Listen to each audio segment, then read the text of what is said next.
and welcome to the one-shot number 13. This is the first one-shot, Ajax, where we're going through our new format here, where we look through a singular comic in detail. We had a lot of fun doing it with the Gen 13 Spider-Man crossover last month, so I thought, why not do it again, this time in detail. The one-shots were always supposed to be shorter episodes. We wanted to be a little bit like bite-sized issues, so that's what we're here for, you know what I mean? We got Ajax here as usual, joining us on this journey. And I don't have anything witty this time, though. That's the problem. Damn. So we got a book here, man. This came out in 2023, and what intrigued me was the covers. They had a bunch of variant covers. They were based off of classic comic book covers. They had things that looked like, I'll see if I can show you some of these images. They had some that looked like the like encyclopedia books that DC and Marvel would do, like this. So there was like a lot of cool variants. They had the cool Doctor Doom variant, which I don't own, but I would love to own down the line, which is this one here, which I could probably find at one of my shops. But I have the, I don't have the OG one. I have this variant one, this Marvel variant. There is a great Wolverine Uncanny X-Men cover like this that I love, but that's the one I went for when I pulled this one. And by the way, I was talking about the encyclopedia. I sent you the DC one. This is the Marvel one. And which is cool, they made all these for all 3 issues. All these cool variant ones, which I thought was very cool. Saga of a Doomed Universe is an interesting book, Ajax. This is supposed to take place in the year 1984 when the story was made. So when you open up the book here, I think the first thing you're going to notice is you're like, wow, there's these giant black text boxes. And what you find out is it's a story in a story. So these black boxes are post-edits by the man who made this book, who worked on the art of this book, quote unquote.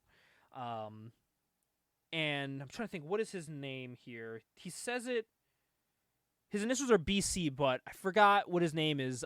They say it later on with this. But in this story here, this first page, when you open it up, it's described to you. He talks about this comic company called Saga Comics that was super popular back in the year 1984. And out of nowhere, their books were pulled off the market. Why were they pulled off the market? No one knows. It was like this super CIA thing, why these books were pulled off the market. And he's saying that this is his chance, post NDAs and things like that, to explain to the reader what happened to these lost stories from this company called Saga Comics. So you open up the story, it's just a regular comic after that. You see this guy walking around named Roy Brannon in New York City. Just to prove to you it's in the year 1984, the first image is the Twin Towers. Just to show you, this is pre-9/11. And as he's walking around, this big explosion goes off, and you see these robots running around. And you're told that these robots are these supervillain robots from Dr. Oh, God, here I go. I'm going to fuck it up. Nihilist? Dr. Nihilist. I'm going to mess that up a lot in this, because that word is hard for me to say. But you find out this Roy Brannon guy, Ajax, he's not just a normal person. He's a superhero, but an obscure superhero. He's a superhero that has the power of photographic memory. He can remember everything at a split second. He has like hypervision, where he can see farther out, clearer vision. He can see things at like a moment's notice, and within that millisecond, he could take a picture of it in his mind and remember every detail about it, which I guess is a power I never thought would be pretty cool until I read the story. I was like, that's they kind of dog on it in this, but that's kind of a very good power to have in some situations. Yeah, I could see it being useful. Definitely, especially if you're like a detective person, like a Batman type character, that would definitely come in handy. But as they're having big explosions, he's like, oh my God, everyone here is going to die. I can't do anything because all I can do is remember things. We see these very old school, 80s looking, Kirby style superheroes come flying out the sky. They are tumbling out from the sky. The cavalry of heroes, they're called. And it's funny because as you see all of them, you expect to hear all their backstories. And Roy Brandon's like, trust me, their backstories you don't want to know. They're really stupid. You don't want to know them. They're kind of dumb. He's like, but you can hear how they talk. And it's them talking. They're like stereotypical superheroes from the 80s. And he even says it. He goes, see what I mean? This is how they actually talk. They talk really like heroic, standard heroes. But the heroes' names, we have Power Tower, who can enlarge himself. We have One Man Battalion, who's the one with the helmet. but they don't say the other's name. They say them a little later on, so we'll say that when we get to there. But after that, we see them just being superheroes, saving people, and we cut over Ajax to this supervillain tower in the mountains with the giant letter N. And you find out it's Dr. Nihilist's, Nihilist, whatever, Dr. Nihilist's supervillain tower. It's the region of Teray in the Himalayan mountains. And as he's talking, you find out that he has this plan, and he's sitting in this giant evil chair. He has this woman with him. We find out is his wife that he's talking to, or girlfriend, whichever one you'd like to say. By the way, I want to put out too, this book was released in 2013, but it was released digitally online in 2014. But it made it to print in 2023. I think I said 2013 at first by accident. So 2023 it came to print for a 2014 book. But yeah, so he's sitting here with his girlfriend. He's like, I got some friends coming over. I have this plan that we're working on. And it cuts to this giant room of supervillains. And he's like, everyone gather around. Like, I got a show to show you guys. And as this is going on, they're trying to save these people. These superheroes would cut back to them. And one of the guys, actually, his name is Lightning Volt. That's one of the other heroes. He's in like a robot suit. And we see a hero coming through called Masked Champion. The new Masked Champion comes flying in. And all the heroes are like, God damn it, it's Masked Champion again. And when he flies in, he flies into the ground as like buildings are falling. And like fucks everything up more. And they're like, God damn it. And like in the big dude, what's his name? Let me get his name here again. Power Tower, he's pissed. He's like, Jesus Christ, he's making this worse for all of us. And as he's doing that, one-man battalion goes inside to the building, and he saves this little kid, saves his life, good superhero things. We see our hero beating people up. See, this is the thing about this book. There's so many heroes' names, and they don't say them all the time. So that's another thing. I have to keep flipping back with the heroes' names because of that. So, granted, you guys will notice it won't matter in about 30 pages, or like 10 pages, 20 pages. But Masked Champion, he's fighting all these the Nihilist robots. He argues a bit with Power Tower. And at the time, we see the guy from the beginning, Roy Brannon, able to like stop time and like refresh things. And he's like looking around, and he's able to like see everything going on. He's like, holy shit, this is not good. I'm seeing stuff happen that this shouldn't be happening. This is horrible. This is a tragedy going on. But the superheroes, in the end, they save the day as usual. And at the end, they actually make fun of Masked Champion. They go, nice job, Superman. Like, making fun of him. He's like, what? Everything looks good. We're alive. The people are alive. And they're like, dude, that's what all you care about, is that you look good. Not that we did something the right way. You got to stop. You're a failure to your father. Good thing your father's dead, who was the original Masked Champion, and he can't see what you've become. You're a disgrace to your dad's name. They do not get along with him. So they save the kid. And then we get to the next page here, and this is where we start seeing some more of that black text. And it's very interesting. It says, this is the beginning of the end of Saga Comics. Fall of 84. I'm drawing this page, and I'm halfway through it when my doorbell rings. I don't know how, but I know that something bad has happened. It's unraveling all around me. And then this is where the book kind of takes a turn. If you look halfway through this page here, Masked Champion's fine, and he's kind of stumbling over his words, and he shakes. And what would be like the halfway point that you would stop drawing, the book gets very gory. Masked Champion, if you can see this, Ajax, he is bleeding from his eyes, from his nose, from his head. His teeth and mouth are like melting. Oh, God, yeah. And at this point, the writer, the guy who's writing over all this is going to be the tough part about talking about the comic story and the overarching Saga comic story. So we'll find a better way to present it. But for now, we have to kind of jump back and forth between it, because that's literally, Ajax, if you can see it, it's literally how it's presented here. It's pasted over the panels. It's very meta. Very meta. So as he's talking about this, he says he gets a ring at his doorbell. A ring at his doorbell. A ring at his door. And as he's saying this, he walks to the door, and he's scared of what's coming. He says it's a nightmare that's coming. And when he says that, it's a picture of Masked Champion's body just completely melted off. The next page, the heroes are horrified. They're disgusted. And at this time, Nihilist is with Nihilist is with the room of villains, and they're like, holy shit, what did you just do? Did you just melt a supervillain or a superhero? And he's like, listen, that's the shit I can do now. And they're like, what the fuck is happening? Why are we here? And his girlfriend's like, I can't see this. This is horrible. I can't watch this. And she leaves, the supervillain girlfriend. She's like, I can't deal with this. So she leaves. And we cut back to the heroes again, and they're like, holy shit, there's probably like an invisible villain coming after us. Power Tower's like, I'm going to get big again. So I'm a distraction and a larger target. I'm stronger when I'm larger. So he gets really big. And they're starting to figure out, they go, oh, Nihilist, he has to be responsible for this. This is something he would do. And as he's talking, his words get slower. They get slower and slower. And we just see an explosion of blood. And we go over to the next panel, Ajax, and I don't know if you can see Power Tower literally as well has melted and is bleeding into the streets. Giant eyeball leaking, popping out.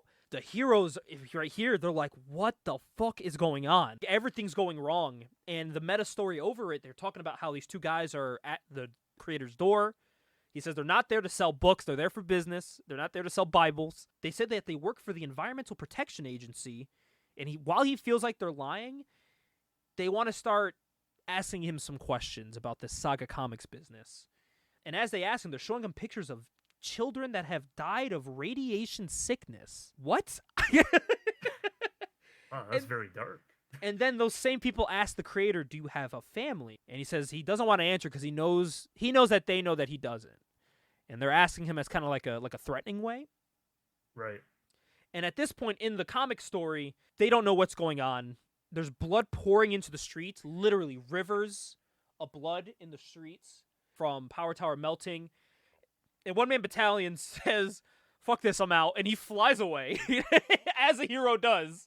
He just flies away. He leaves into his ship, and they cut back to the streets, and all the heroes are distraught. The civilians are like, this is horrible. Even the villains are like, listen, we're bad guys, but this is kind of a stretch. Like, you are literally melting these heroes and killing them. This is not good at all. And they're all kind of disgusted by it, actually. And Nihilus is like, this is the greatest thing. Like, we're going to be the strongest villains in the world. I'm going to kill all of the superheroes. We're still trying to figure out. We're not shown why yet. But at this time, One Man Battalion thinks he's figured it out. He's like, you know what? I'm going to go over there. Let me call some of my other teammates so we can head over to Nihilus and try to settle this. As he calls his hero friends, they are also gorily melting from their mouths and noses and eyeballs as well. So it's not just people around him, it's people at their headquarters being melted. So he's like, fuck, my friends are dying. Gotta call these people, they're like anti-heroes. They're like, we don't like them, but they're not bad. We kind of rely on them when we need to. He calls them, they're melted down to the bone. They are dead. So he's like, shit, I'm fucked. As he's driving the ship to Nihilist, we see the other hero, the blast guy, the guy with the helmet, flying around. It was funny earlier when the dude started melting, he was like, don't throw open your helmet. Don't throw open your helmet. But now he's trying to head to Nihilist himself. So he's heading over along with the ship to try to get to him because they just suspect, because that's their ultra villain, that he's up to this. It has to be him. So at this time, all the villains are very doubtful. They're like, dude, this is bullshit. This isn't happening. This is pre-recorded, obviously. Like, you're fucking with us. You're here. What's the reason you dragged us out here for this bullshit? And he's like, listen, if you guys want proof, I'll give you proof. And they show Lightning Bolt flying around, the same guy from earlier. And this big muscle dude's like, oh, that's my supervillain. I want to get my hands on him. And Nihilus is like, nope, wait a minute. Just wait a minute. So Battalion calls the president, who is Reagan, on the little screen there. Oh, wow, that is literally Ronald Reagan. Yep. So he calls him, and he's like, dude, this is bad.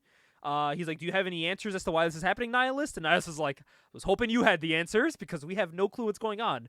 All the superheroes are literally dying.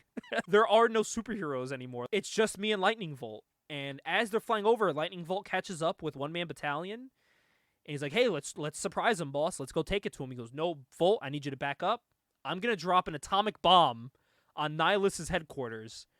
And in doing so, you will be the last superhero. We need to keep you alive. Get away from here. Like, I'm killing myself to save the world, basically, from these villains. So he launches the bomb. It blows up. And nothing happens to the building.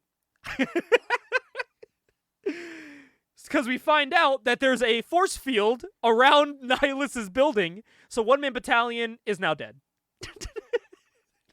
He killed himself for no reason, which Nihilus knew he was going to do.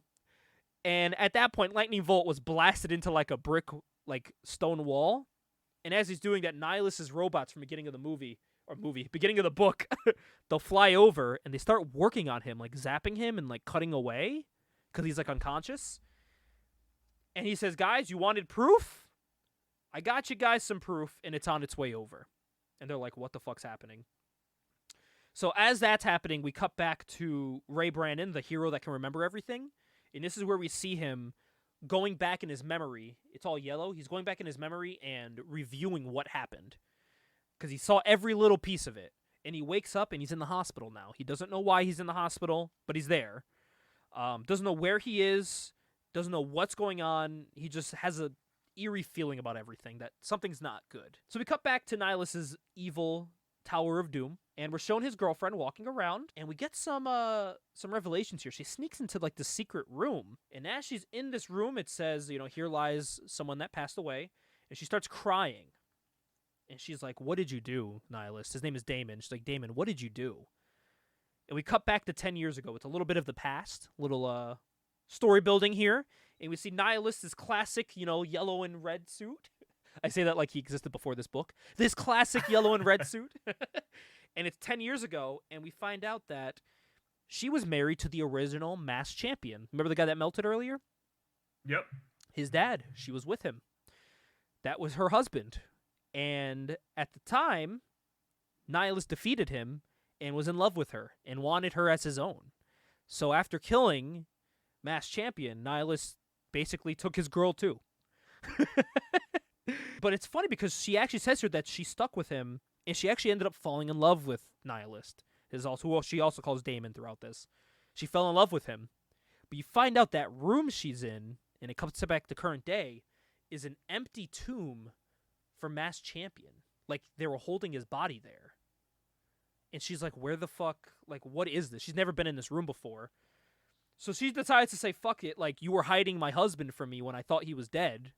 So she starts blowing everything up. She's shooting everything with, like, her little laser hands, just blowing up all this, like, mechanical hardware out of just pure anger. And it's funny because they cut back now to the villains, and he's like, oh, the proof has arrived, and it's Lightning Bolt's bloody, dismembered head.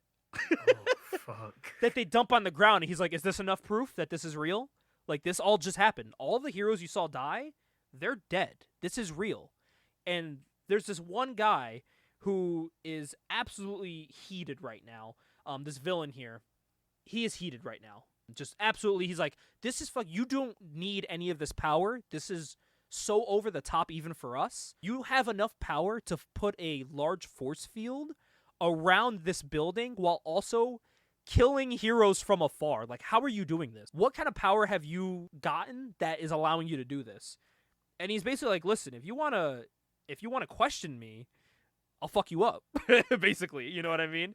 And he goes, I think I know where you're getting this power from. And his girlfriend, the one from earlier, her name is Psionica. And he looks at him and he says, does Psionica know what you've done? And after he says that, he bitch slaps the fuck out this dude. He bitch slaps the hell out of him. Basically saying, watch your mouth. Don't talk about my girl. You lack a lot of respect, but you're lucky, you're smart, and I need you for my team. If you weren't, I would kill you right now. Speaking of that, he goes, I've summoned the world's most powerful villains to join my arsenal of evil. And yet, Black Ice possesses virtually identical powers as another hero named Cold War. They basically are just two Icemen. So he's like, you know what? There can be only one. One, you guys kill each other. And the dude's like, what? Like, I don't want to kill the other one. And the other one's like, fuck you. Cold War is like, fuck you. I'm going to kill you. And he kills Black Ice. And he's like, come on, Nihilus. Like, we go way back. Don't kill me, please. Please don't kill me. And he just shoots him with laser hands. And once again, melts another person. Again, showing his power. And they're all like, holy shit. This is a different dude.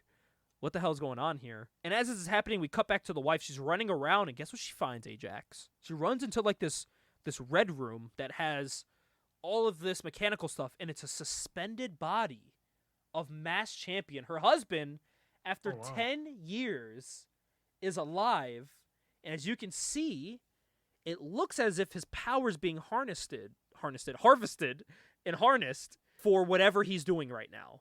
As you can see, he's hooked up to this giant contraption. And she goes, no wonder, like, you have this room on lock here. And she even says, she's like, you know what? The security cameras are still alive for the surveillance.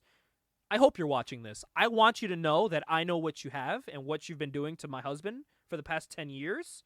And they cut back to the villains and they're like, hey, Nihilist, is that your girl on the camera breaking shit? And he's like, fuck. Shit, she knows. And they cut back, and if you look here, she just exploded everything. It's destroyed. She is just destroying everything, and he's like, fuck.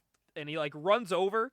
She saves her husband, her previous husband, Mass Champion. They meet up in the sky, and of course, all of Nihilust's droid robots go to chase her. They cut her off in the sky, and they kind of meet up here. But before they do that, we get another little side quest here from the creator. And he talks about the artists and staff that worked for the Saga comics. Supposedly, these artists didn't know whatever this evil thing going on is that the CIA agents are talking to him about. So he says some of them knew, some of them didn't, and some of them went on to become famous comic book artists in the future that they didn't name any names, but I'm tempted to think like he's hinting at like, oh, Kirby was one of the guys, you know? Because he talks about how they won awards and stuff and went on to comic book stardom in the comic book industry. But he said there's something erased from Saga's history. They decided that the truth wasn't important at all, and it was all about business, and these guys are looking to fuck him over at his house right now.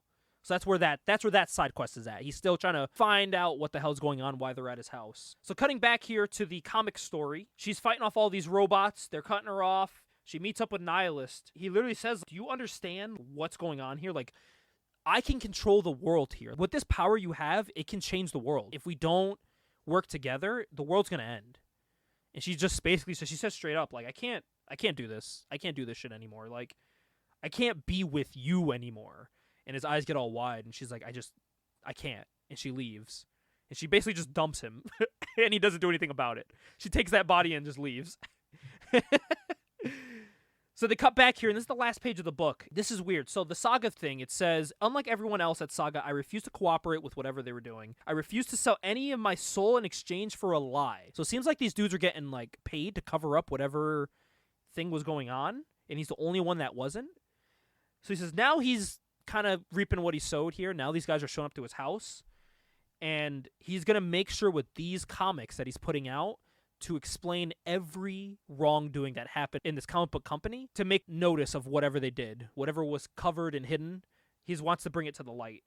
And in the comic story, Nihilus is basically just very angry. He wants now to kill his girlfriend. If I had to make sense of what this first issue was, I was intrigued nonetheless when I read this, because it's such a different book. I know There's it's a lot going on. Yes. There's a lot of moving parts in that story. I was saying, I know it was probably confusing. I tried to make it as easy as I could to make it that you could follow it.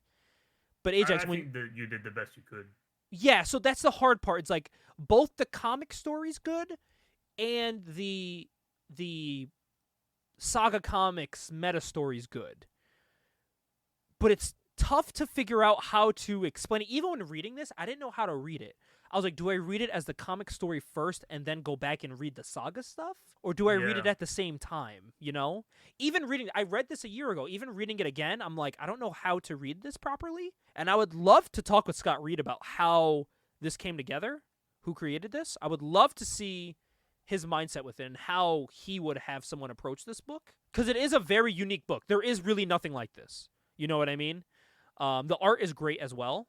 It's very of the time. It's cool. The back of the book too. It has like the old school ads, and he has like these like the black boxes over this as well. So right here where it says like never before, he puts it over, it goes never released, and then it says like in a store near you, and he says never in a store near you. And then down here where it shows where the book was printed, it says buried in a landfill in New Mexico. So like I said, and like over here, like the Saga logo, he put, it's like a thing over and it says liars. Like what? Like how? Is there anything like this out there where it's like a meta story about a comic company that, by the way, Saga Comics never existed. That wasn't a real comic book company at all. It was made up for this. So this is like a book in a book, you know? It's so obscure, but I really enjoyed it when I was reading it the first time because I wanted to see what the fuck was going on. Because at first I saw it, I was like, oh, cool, it's like a of the time book, you know, like redoing of like an 80s book. But then I read it and I saw motherfuckers' faces melting and getting decapitated, and I was like, okay, like you have my attention now. From what you heard about that, Ajax, what are your thoughts? Well, I was gonna say I enjoyed your synopsis of it, and it encourages me to go out and read the 3 issues. Yes. And like I said, next month, I do want it because it's only 3 issues, and the books really, look, it's not that long of books, you know what I mean? They're very short, but as you heard, a lot happens in this. Let me see how many pages are in here. I say short, but how many pages in total? There are 56 pages. Right. And as you can see, there's 3 story arcs happening in this at the same time. Next month, it starts to make more sense. And by issue 3, it all comes together, and the story gets to a meta point that you can't even expect. Like that's what made me want to review this, is when we get to the 2nd and 3rd issue. So those are the ones that I'm really excited to cover with you, Ajax. I'm really excited. I don't know. I'm just really excited to talk about it. It's a very weird book. I like this book because it's so different. And that's why I wanted to cover it here. Because like I said, it's not like any 90s books, not like any 2000s book. It's really in a genre of its own. It reminds me of when Grant Morrison wrote Animal Man. There's one point in the run where Animal Man like peels the curtain back and he starts blaming the writer of the story about like what's going on in his life. Oh shit, I didn't know that. That's pretty sick. And then Animal Man and like the writer have like a confrontation. That's awesome. Yeah. That is so sick. It was funny too, because I was reading this, I was like, oh, is like the dude writing this like a real person? But it's not. Scott Reed's the real guy, and the guy that like writes the thing is like a whole nother person. So I'm like, what the fuck? What is going on here? But like I said, I'm really excited to talk about the rest of it. I hope you guys enjoyed that. I know it's a different take on our one-shots. I did want to do it like this because I felt like it'd be cool to just cover like an actual comic book on the one-shots, you know? There's a very different take. So I hope you guys enjoyed that, Ajax. I hope you're looking forward to the next one, because I know I am. I actually didn't notice, too, this cover I sent you of the Marvel Universe one. Everyone's melting on the cover. If you look at it, besides Nihilist, everyone's melting away and bloodied. It's very cool. I like that cover a lot. I mean, even the first, like the regular cover is a pretty cool It's actually the thumbnail for this video. But look at this first, like the regular cover. It's very, like, it's pretty gory, honestly, for a regular cover of him, like, melting away and bloody. All the covers that you send me for issue 1, they look good. Yeah, and they all look good. Every issue has like 6 variant covers that you can get. I remember when I put this on my pull list, this is when I was still getting books from Newberry Comics. I love Newberry Comics, man, because when I got there to my box, they were like, hey, we got your book put away. Dude, they opened up my box. It was every variant cover. And I was like, holy shit, they just put away every cover for me to like choose from of which one I wanted. In issue 2, and that started with issue 2. And this is the one I picked. This is the one we'll be talking about in issue 2, and it's actually the thumbnail for the next video. That's it right there, which is a fucking phenomenal cover. That's a great tribute cover, yeah. Yes, phenomenal cover there. So that's for issue 2. So look out for that. But yes, thank you guys for listening to this One Shot 13. We'll be back in April for our long box episode talking about failed character designs. And in the One Shot next month, we'll be talking about Saga of a Doom Universe issue 2. Next time, I'm going to have Ajax try to help guide me through this of anything I miss. Because as you can see, there's a lot of working parts to this. But this is a highly rated comic online, so definitely check it out. Highly recommend it. You can buy it online. This is made by Chex, by the way. Chex Publishing. I think it's called Chex. It's CEX. So I think it's pronounced Chex Publishing. Let me see if you can actually buy this on their website. If it is, I want to link it as well. I don't know if it's still in print, though. They have a Saga of a Doom Universe cup. That's pretty cool. Oh, they have cool, dude. They have like movie posters, and they have an Ashcan comic. I want that. So I don't see it. Okay, you can wait. Is this the book here? Issue 1.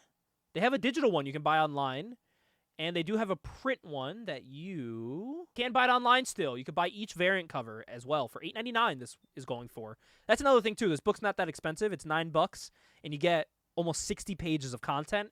And as you heard, Ajax, you definitely are getting your money's worth of a story. There's a lot going on. It's not like bare bones at all for $9. You get like 2 stories in one. Because you get 2 different like perspectives. Yep. So actually, this came out November 30th, 2022. So it's been quite a bit since this has been out. So definitely check it out if you haven't. We'll see you guys next month. Take care and stay safe.